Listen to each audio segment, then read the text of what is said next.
I guess I'm number one. That means you can forget after the first one for the other four. What I'd like to do is give you a history a little bit about my magic, where I started and where I ended up. And I'm going to start out by when I was growing up in high school in New York. And of course, back 50, 60 years ago, people weren't as honest as they are, of course, now in New York. And there were people on the streets and they would go to you and say, hey, look, I can take a 1 and make 100 out of it, right? And things like that.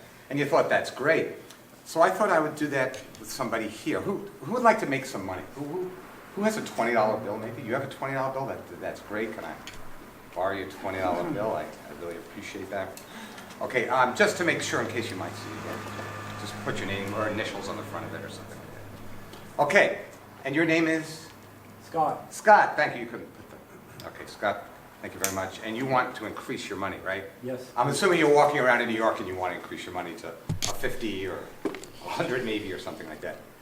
The Oakland Magic Club has been very generous. They've provided some of the supplies like whatever I produce here. So here we go. On the streets of New York, 42nd Street, just imagine the $20 bill. Notice my fingers do not leave my hands. Very, very important. I fold it like that. I fold it like that. And could you blow on it? And of course, for your bank account and my entertainment, I'm going to give you a $100 bill. And yes, I am going to let you keep that $100 bill. So let's give him a hand while he gets the $100 bill.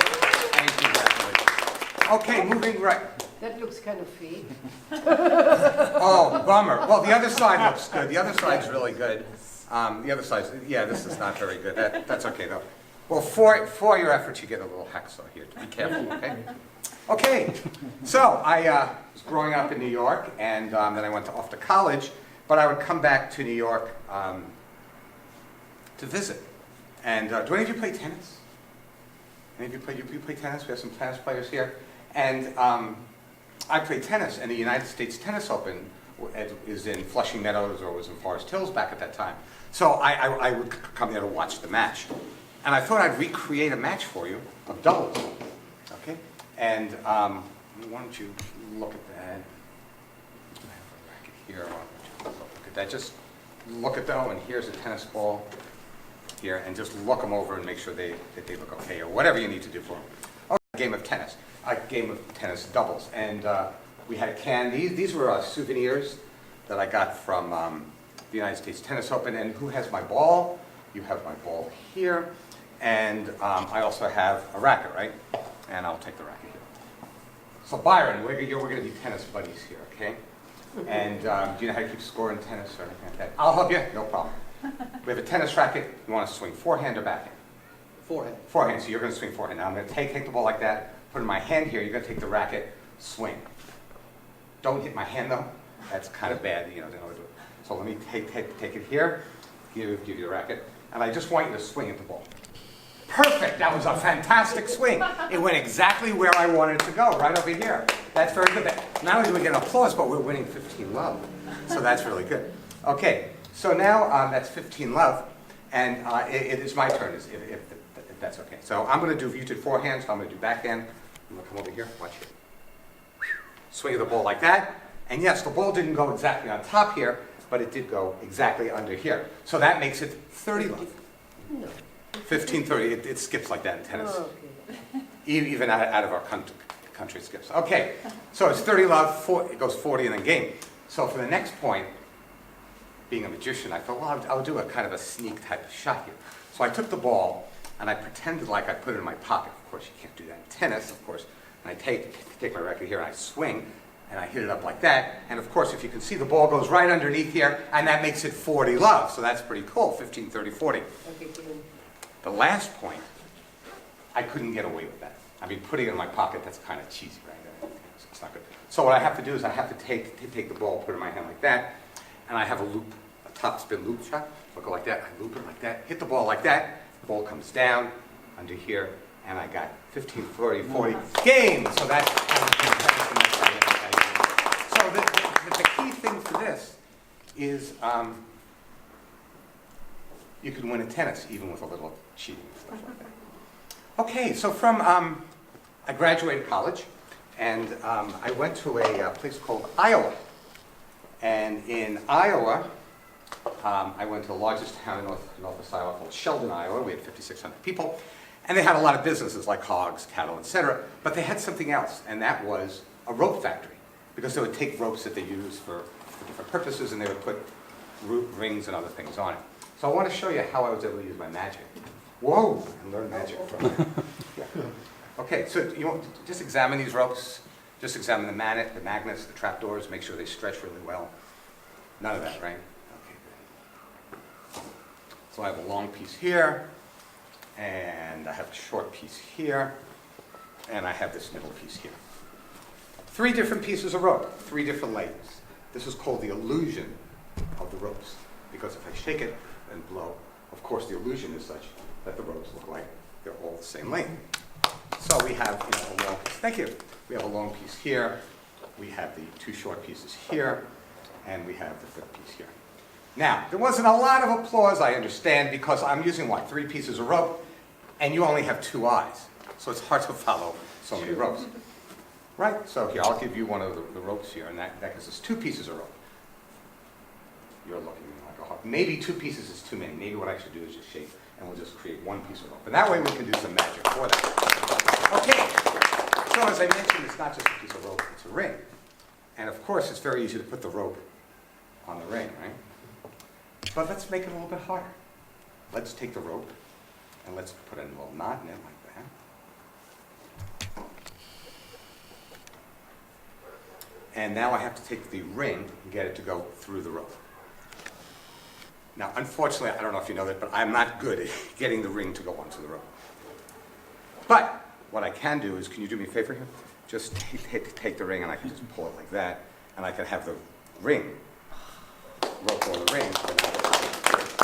Now, if it's on the ring like that, you know what that means. That means if it goes on the ring, I want to hold on to the ring, it should be able to come off the ring, right? And that's, of course, very important. One way this works, and it's good to have a spectator here that's enthusiastic and all that, is we use something called misdirection, or misdirection, or whatever we want to call it politically accept. What I do is I have you watch over here. But what I do is I snap over here for misdirection. And while you're looking over there, yeah, you see, I got you to look over here. So that's what we're supposed to do. I know what you're thinking. You're probably thinking it's the knot. This trick knot. And the way I tie it, it goes through the knot. That makes a lot of sense. But I'd like to tell you, unfortunately, it's not really the knot. So if I untie the knot here, like that, it's the ends that cause all the trouble. It's the ends that are causing this rope to cause this ring to stay on or stay off. So let me show you. If I take the ends over here and I kind of shake them and pull them off, you want to hold that in your hand? Thank you. We have it so that the rope is stuck on the ends, and it's not really the knot. You don't need the knot in order to do anything, except complete the trick. So you want to hold it in your hand, put the rope in it, and what I'm going to do is just gather it like that, and watch if I blow on it like that, shake, that I can cause the ends to kind of go back on the rope. Nice. So, what I'm using is I was using 1 piece of rope, the ring. What else was I using? 2 pieces of rope, and 3 pieces of rope. And if you remember how long these pieces of rope were, if you remember, I had one that was kind of a medium length. I had one that was a really, really long length, and of course I had one that was a short. So that's what I learned in Iowa. Okay, moving right along. Then from Iowa, I came to California. And you have your deck of cards? You want to take them out of the box and shuffle them and do whatever spectators do to cards. I was working for a company called Imager. And what Imager did was they took images and they put them together on the internet. But they're always working on science fiction or a fantasy type thing. Okay, let me see. And your name is? Giovanni. Giovanni? Yeah. Okay, so Giovanni is loaning me a deck of cards. Hopefully you can see that most of them are normal. Are there any 2 minutes? Okay. They're normal cards here. And I need, we have a volunteer here. So I'm going to use you. Do you take pictures?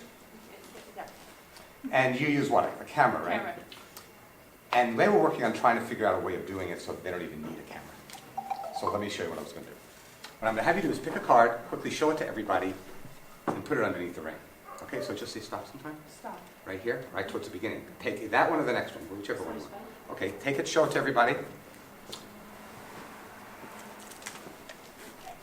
Okay, everybody see it? It's down there?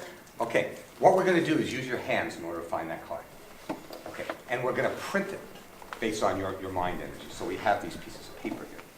Okay, so I'm going to tilt it like this, and we'll take the first piece, put it down here, second piece down here, piece here, piece here. Just touch one of these. Just touch one of them. That one right here. Hold out your hand. Put your hand on the top of it. Put your other hand on the top. Okay, you could have picked any place, right? Turn your hands over. Think about the card. Picture a card right here. I need you to open your eyes. Picture the card right here. Picture I had to, okay? And when you got to blink your eyes. She blinked her eyes. So what they were working on as Imager is a way of taking that card before spades and developing. Lift up your hand. And ladies and gentlemen, if you notice, yes! We actually got a picture of my card. Okay, that's my act. Oh, I'm sorry, I borrowed a $20 bill. I have the ball here. Can I borrow that thing here? And this ball, I said, was very important.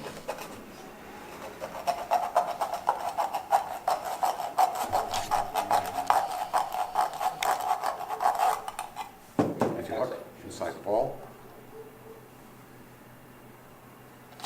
here's one card. You want to open it up? And is there a signature on it? There is. Is it yours? It is. Thank you very much.